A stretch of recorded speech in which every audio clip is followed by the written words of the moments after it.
A Buddhist monk is trekking through the mountainous terrain of the Tibetan Plateau. At an altitude of more than 10,000 feet, he eventually comes to the opening of a curious cave. Here, he finds what appears to be the ancient remains of a jaw. The monk picks up the bone and determines to pass it on to someone with expertise in archaeology. And it's a good job he did. After all, his find will one day shed light on a special genetic trait of the Tibetan people that has long baffled scientists. This Tibetan genetic adaptation baffled scientists, but an ancient jawbone may hold the answer. It was only 30 years after the jawbone's discovery, however, that the find was subjected to the level of scientific scrutiny that it deserved. In 2010, in fact, Dongyu Zhang turned her attention to the object. Having just completed her PhD, the researcher was unsurprisingly eager to get stuck into the work. Zhang wasn't acting alone, however. She'd initially taken an interest in the bone thanks to a push from her academic mentor, Fu Chen. And it was Chen himself who headed up the research, which involved several experts in addition to Zhang. All these people's work ultimately culminated in a study that was published in May 2019. Essentially, then, it's taken almost 4 decades since the bone's discovery for its true significance to start to be recognized. But with this piece of research from 2019, the scientific community has a compelling new idea over which to pore. It revolves around a potential connection between this ancient jawbone and an evolutionary adaptation seen today in the people of Tibet. For those who don't know, the region of Tibet is situated in Asia. It encompasses most of the Tibetan Plateau, a significant expanse of highland that spreads across roughly 970,000 square miles. For a sense of scale, we can say that the plateau is about 5 times larger than France. It reaches into parts of both China and India, too. Tibet is considered to be the loftiest place in the world as well. On average, you see, the land tends to stretch to about 16,000 feet into the sky. Having said that, the region's most significant point is much higher. This is Mount Everest, the tallest mountain in the world, which reaches a height of more than 29,000 feet.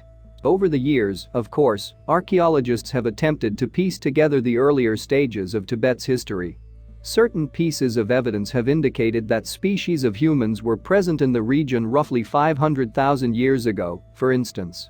But modern humans seem to have shown up much later, about 21,000 years ago.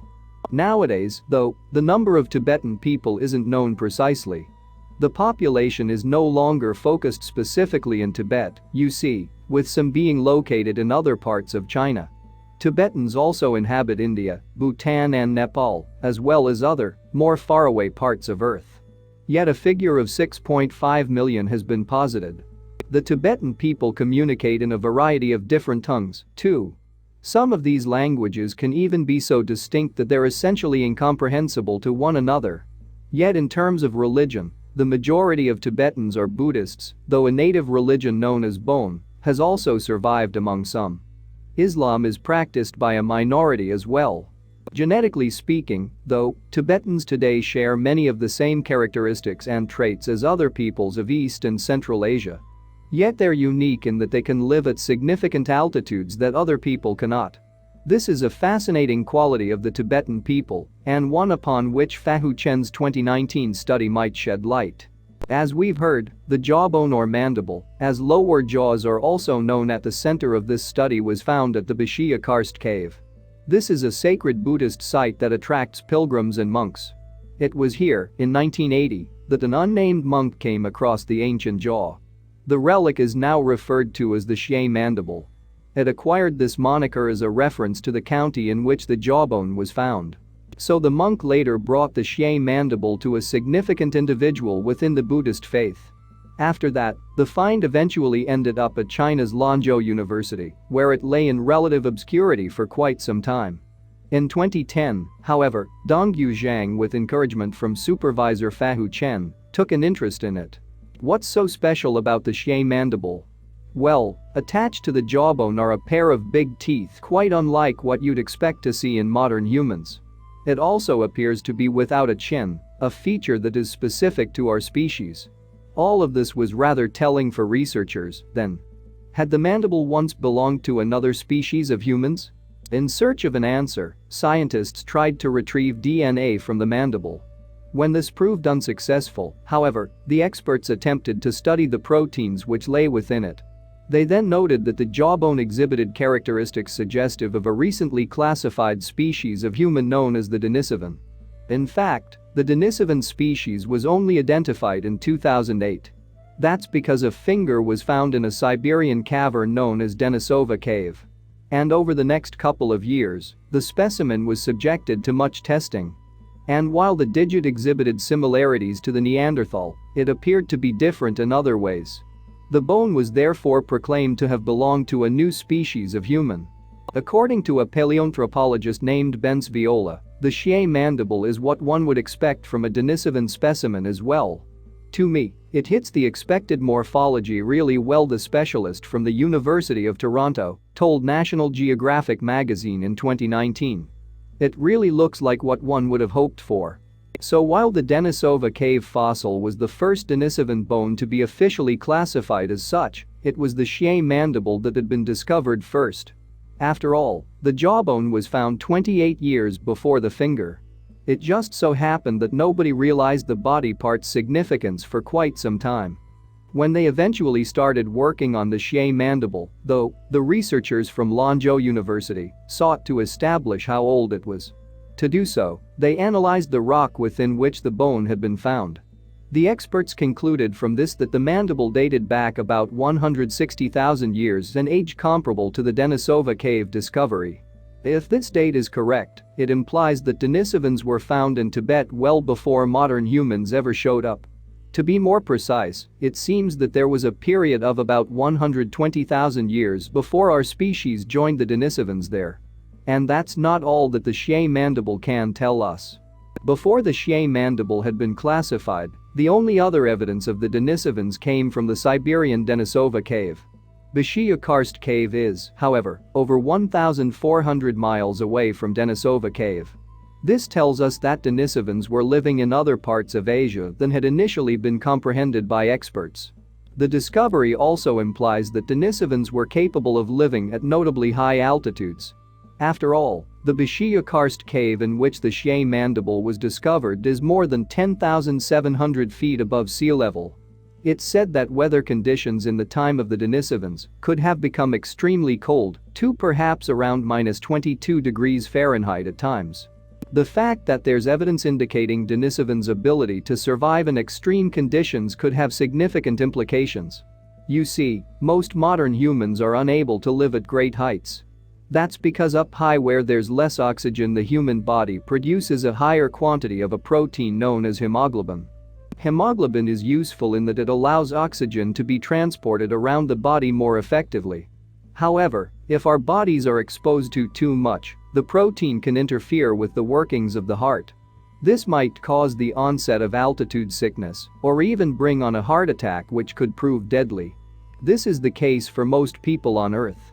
The Tibetan people, however, don't necessarily produce too much hemoglobin in these conditions. The reason for this is down to EPAS1, a special gene that has been nicknamed the super athlete gene. That's because it ensures the body uses its oxygen more adeptly.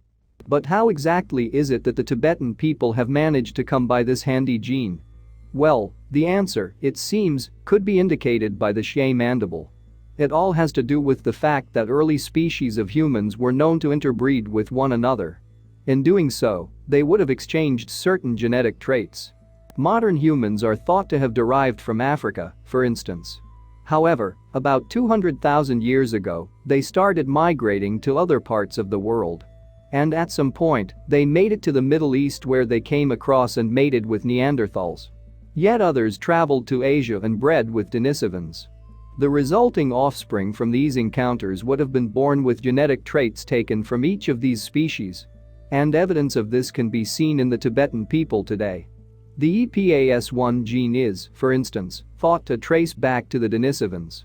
At one time, though, it appeared that this gene came into being for reasons that did not concern altitude. In fact, experts once believed that EPAS1 had emerged in Denisovans to help them handle intensive exercise. Then, it was thought, the gene was later utilized for other functions. But the Xiahe mandible suggests that Denisovans lived in areas defined by great heights. So it seems that the gene emerged to cope with these significant altitudes. As the head of the Spanish National Research Center on Human Evolution, Maria Martin Torres is undoubtedly an authority on matters of this nature. And in an email to National Geographic, she proclaimed that the Xiahe mandible has been influential in detailing the Denisovans. As she put it, thanks to this study, we are cornering Denisovan. Their portrait is progressively less blurred. The notion that the Tibetan people of today can trace their ability to live in high altitudes to the Denisovans isn't exactly new, though. In fact, a piece of research published in 2014 already argued such a thing. Now, then, the Xiahe mandible appears to back up the claims of this other work. Yet things aren't quite so straightforward. There are, in fact, those who are cautious to subscribe to these new theories. One example is Emilia Huerta Sanchez, a genetics expert from Brown University. I agree with the authors of the 2019 study that it could be that this hominin group, the Denisovan, was high-altitude adapted, the Rhode Island-based academic stated. But I don't think we know for certain. As we saw earlier, the researchers working on the Xiahe mandible failed to extract DNA from the specimen. So, Huerta Sanchez argues, we can't be certain that the individual to which it once belonged did possess the genetic trait to help it survive at high altitudes. Yet while she's expressed doubt that this is the case, it does appear that Huerta Sanchez wishes it to be so. But there are other reasons to be skeptical of such claims. You see, it's thought that the Denisovans were an incredibly diverse species. Another study from 2019 has posited that what we call Denisovans can be split into 3 different categories, which themselves are incredibly divergent from one another. This calls into question the very notion of the Denisovan as a specific species. Yet even though doubts exist, the new way to study fossilized proteins and reveal new information is in and of itself exciting to experts. As Martin and Torres elaborated to National Geographic, I love the way cutting-edge techniques have been put together to make the dead speak. Paleogenetics was a revolution in the paleanthropological field, and now proteomics constitutes another frontier of research, opening a door to unforeseen dimensions of knowledge. Of course, some questions remain unanswered about the Xiahe mandible. Yet the jawbone could prove useful to scientists down the line. For instance, new fossils discovered throughout Asia may be compared to it. And those bones might subsequently be identified as having belonged to a Denisovan as well. And on top of everything else, the Xiahe mandible has shown that there are potential anthropological treasures to be discovered up high. As paleoanthropologist Viola pointed out to National Geographic, the high mountains of Asia are really unknown. People usually just assumed nobody lived there. Viola is himself researching a lofty site thought to have once housed ancient species of human. This is Kyrgyzstan's Salungar Cave, which is situated about 6,200 feet above sea level. Viola and his colleagues initially thought that this place had accommodated Neanderthals, but the Xiahe mandible research has suggested an alternative. As he put it, maybe they were Denisovans. So the Xiahe mandible may completely upend previous notions related to early human species. Indeed, these are the thoughts of one of the experts involved in putting together the 2019 paper. As Jean-Jacques Hublin proclaimed to The Guardian, until today, nobody imagined that archaic humans could be able to dwell in such an environment. The Bashia Karst cave itself might yet inform scientists even further. In addition to the Denisovan jawbone, you see, other skeletal remains have been found inside. These seemingly belonged to different animals, and they were discovered alongside what appear to be tools. It remains to be seen if these things can be linked to the Denisovans, though. Yet, whatever the case may prove to be down the line, the research centered on the Xiahe mandible has already been celebrated as groundbreaking. The very fact that it utilized protein testing to identify an ancient human species is itself significant. Perhaps using similar methods in the future will help to classify all sorts of fossils littered around China today. And remains can crop up anywhere. In April 2019, the world watched in horror as flames engulfed one of Europe's most iconic buildings, leaving little more than a charred and broken ruin. But fast forward 1 year, and experts are hard at work renovating the Gothic beams and arches of Notre Dame de Paris. In amidst the piles of ash and debris in the cathedral, however, a scientist made a somewhat disturbing discovery. In order to understand the gravity of the situation, though, let's recap the horrifying events of last year. The first sign that something was amiss came in the early evening of April 15, 2019, when an alarm notified staff of a fire somewhere in the famous cathedral. After evacuating the building, they rushed to put out the blaze, only to find that they weren't in the right place. And when they finally reached the correct spot, the flames had, unfortunately, already taken hold. For those in charge of looking after the cathedral, it was a disaster that they'd long feared. With parts of this vast structure dating back to the 12th century, the precarious state of its stonework was already extremely vulnerable. And in the attic and spire, oak beams from the 1200s had dried out, posing a worrisome fire risk. In fact, by April 2019, Notre Dame was being monitored by fire wardens on several occasions each day. Sadly, however, that didn't stop a blaze from breaking out, probably as a result of an electrical issue. And for more than 3 hours, Parisians looked on in shock as flames tore through the roof of the historic cathedral. During the blaze, hundreds of firefighters worked tirelessly to extinguish the flames. And in the meantime, the emergency services formed a human chain to remove priceless artifacts from the terrifying inferno. By the time that the fire was put out, however, the iconic building was a mere shadow of its former self. When the sun rose the next morning, then, it illuminated a damaged and broken Notre Dame. In the fire, some 2/3 of the cathedral's roof had been destroyed, and its 19th-century spire had fallen. Moreover, as it tumbled down, it pierced the ceiling of the vault below, which catastrophically exposed the building's interior to the burning wreckage. As the citizens of Paris grieved, news outlets across the globe broke the story of the staggering loss. Reporters also clamored to find out the fate of the priceless artifacts that the cathedral had held in its walls. Which among them had been saved from the fire, and which had been destroyed by the relentless flames. At the time, you see, Notre Dame had housed many important religious artifacts, such as a crown of thorns, purported to have been worn by Jesus Christ. Additionally, the cathedral also held a piece of ancient wood that was said to have come from the cross used at the crucifixion. But it wasn't only objects associated with Christianity that were in peril as the building burned. That's right. Onlookers also feared for the fate of Notre Dame's 18th-century organ, which is so revered that musicians have to register with the cathedral years in advance just for a chance to play it. And what of the countless statues, some of which dated back to the 1300s? Or the famous maze paintings, gifted to the cathedral annually between 1630 and 1707? Thankfully, the worst-case scenario didn't materialize.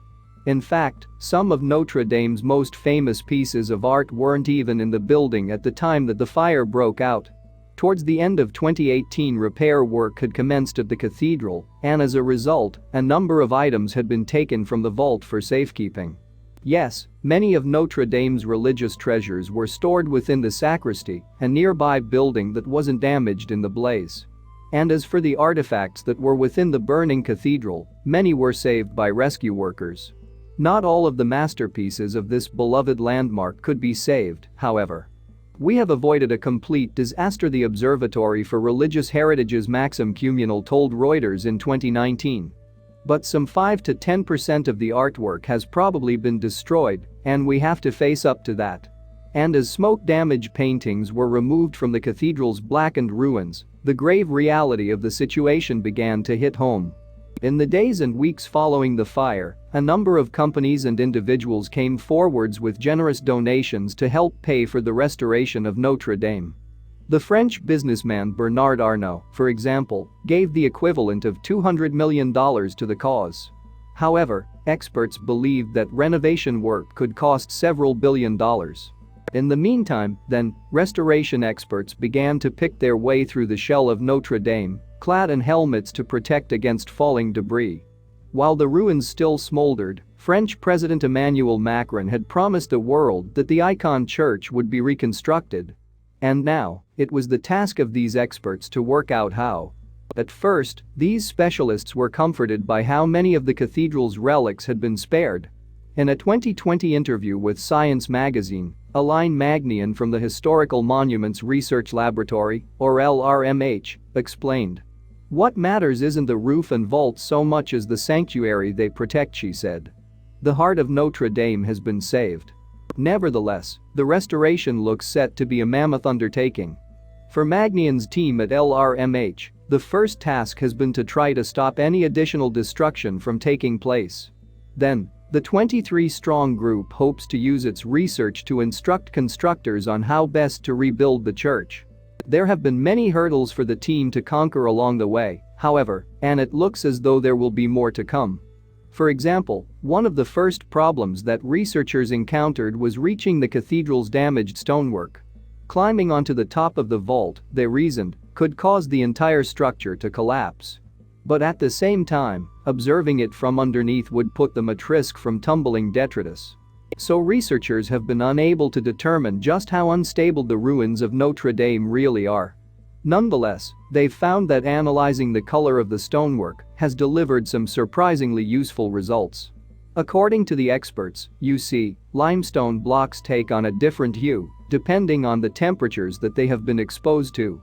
At between 570 degrees Fahrenheit and 750 degrees Fahrenheit, for example, the iron inside the limestone decomposes, leaving behind a layer of red. And as temperatures rise even further, the color shifts to black. Ultimately, at around 1,500 degrees Fahrenheit, the blocks are little more than powder.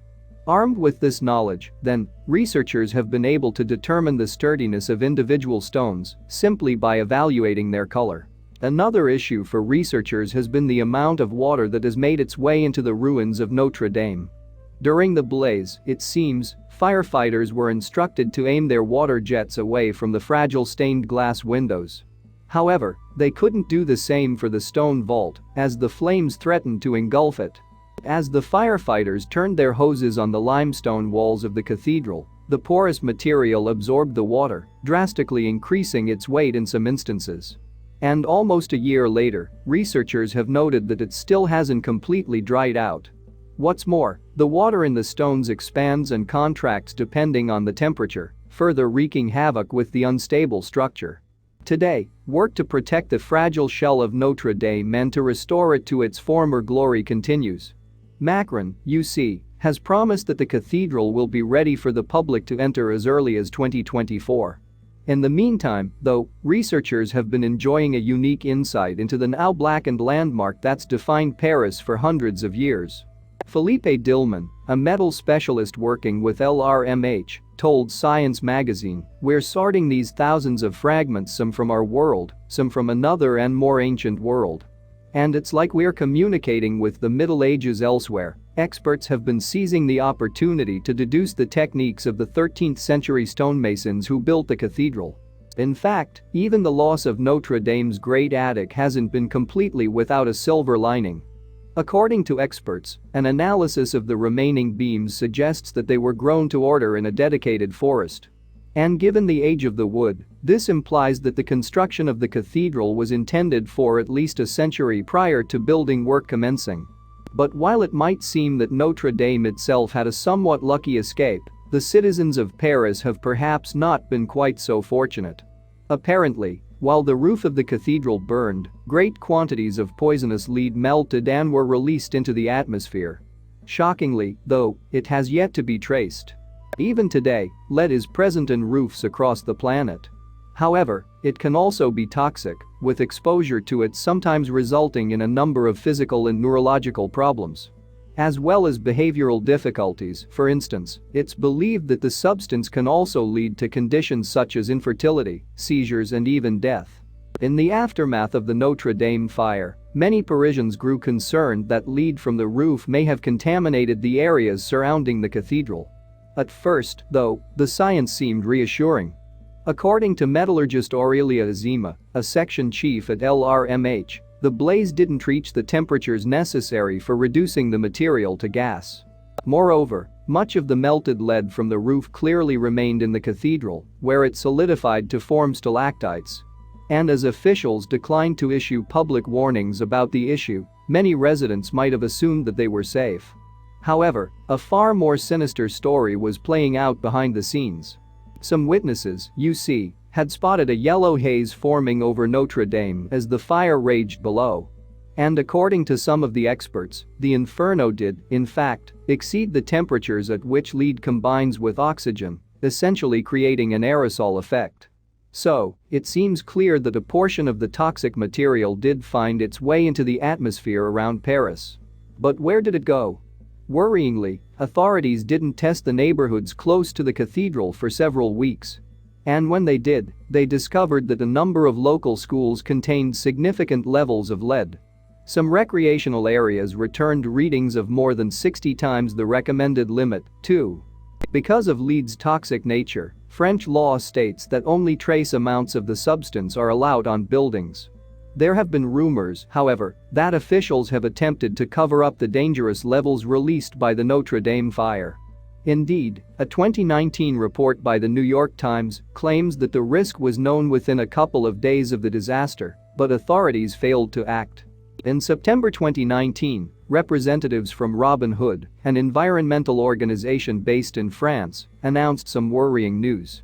The residents of an apartment 1 mile from Notre Dame had asked for some lead tests to be conducted at their property. And on the balcony, experts had found levels of around 20 times the recommended limit. In addition, lead content 8 times the legal limit was detected at a Paris police station. And in a 2019 interview with the Daily Telegraph, Union Representative Frederick Gillot explained his concerns. He said, "It proves once again that the lead contamination caused by Notre Dame fire is a serious long-term problem that authorities need to protect their citizens from." But while the people of Paris are rightly concerned about the lead drifting around in their atmosphere, Notre Dame itself remains ground zero for this toxic leak. In fact, AZIMA detected traces of the material throughout the cathedral, even inside the pipes of an organ. And elsewhere in the building, another scientist made an alarming discovery. In the ruins of Notre Dame, wood specialist Emmanuel Morin, who also leads a team at LRMH, ran tests on surfaces made from oak and other materials. And when he looked at the results, he discovered levels of lead at around 70 times the recommended limit. Despite this, however, those working in the cathedral in the months after the fire weren't even equipped with proper precautionary clothing. Thankfully, by March 2020, all that had changed.